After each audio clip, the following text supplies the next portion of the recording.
लोकसभा में ऑपरेशन सिंदूर पर बहस को लेकर जोरदार सियासी घमासान देखने को मिला। नेता प्रतिपक्ष राहुल गांधी ने नरेंद्र सिंह मोदी पर बड़ा हमला बोला है।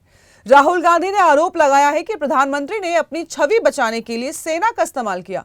उन्होंने ऑपरेशन सिंदूर को लेकर सरकार की रणनीति पर भी सवाल खड़े किए और कहा कि अगर पीएम मोदी में इंदिरा गांधी का 50% भी साहस है तो वो संसद में आकर कहें कि अमेरिकी राष्ट्रपति डोनाल्ड ट्रंप झूठ बोल रहे हैं। राहुल गांधी ने दावा किया है कि ट्रंप ने 29 बार ये कहा है कि उन्होंने भारत और पाकिस्तान के बीच युद्ध विराम कराया।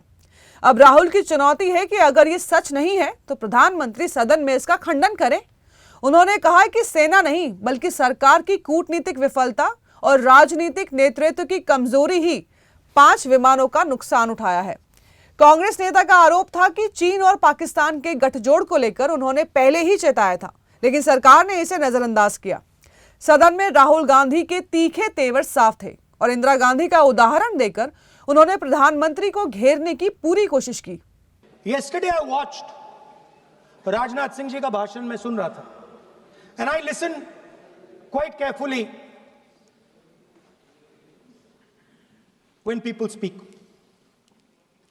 And Rajnath Singh ji said that Operation Sindhur began at 1:05 in the morning. और उसके बाद उन्होंने कहा, he said, Operation Sindhur lasted 22 minutes.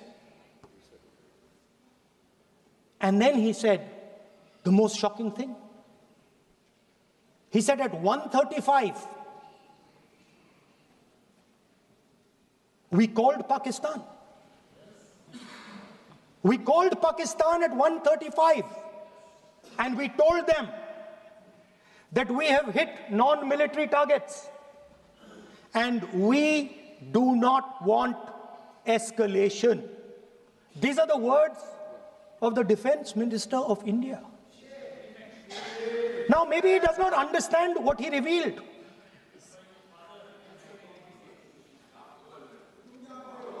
The DGMO of India was told by the government of India to ask for a ceasefire at 1:35 at night itself, on the night of Operation Sindhur. You told the Pakistanis exactly what you would do. You told them that we will not hit military targets. You told them we do not want escalation. Speaker sir, you imagine, दो लोगों के बीच में लड़ाई हो रही है, दो लोगों के बीच में लड़ाई हो रही है, एक आदमी जाके दूसरे को घूंसा मारता है और फिर कहता है देखिए मैंने घूंसा मार दिया, अब एस्केलेशन नहीं कीजिए। मतलब आपने पाकिस्तान को डायरेक्टली अपनी पॉलिटिकल विल बता दी कि आपके पास लड़ने की पॉलिटिकल विल है ही नहीं।